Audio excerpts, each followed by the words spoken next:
This is how you install your YX Mods factory quality Surron horn. First you need the batteries, then you want to pop the cover and put the batteries in. Once you got all the batteries in, put the cover back on. Once you got the cover on, put it on the off position. Then you want to get the splitter piece and make sure you get this one. Then you want to connect the battery cover to this part of the splitter. Once you get to where it clicks, get this little button and connect it to this one. Once that's connected, you just want to get the horn and connect it to the final one. Once you got it all connected, turn on the battery pack and test it. Now your horn's all ready. Now we're going to install it on the bike. Now you got to choose wherever you want to hide this battery. So most people, they'll put it behind the plate, but because it's vented, I'm going to put it in my bar bag. Now it's in my bar bag. Now you want to connect this to your bars.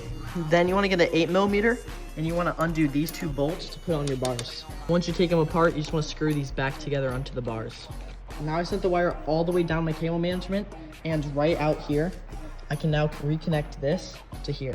Now you got the switch fully installed. Now you're gonna install the horn either right down here or right up here. But I'll install it up here just because of my bar bag.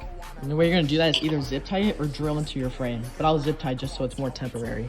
If you're using the zip tie method like what I'm doing, you wanna get 2 zip ties and put the first one on like this very loosely so you can fit the horn right under it. If you're putting it right here, get your zip tie and push it all the way back and make it as tight as you can and put it right here. Then you wanna get some wire cutters and make sure you only cut the zip tie. And then put the second zip tie on just like this. And we're gonna tighten it towards the end. And then cut this one as well. And then push the zip tie straight under, just like what I did. And before we put everything away, make sure it works. Once you got it all installed, enjoy your new horn.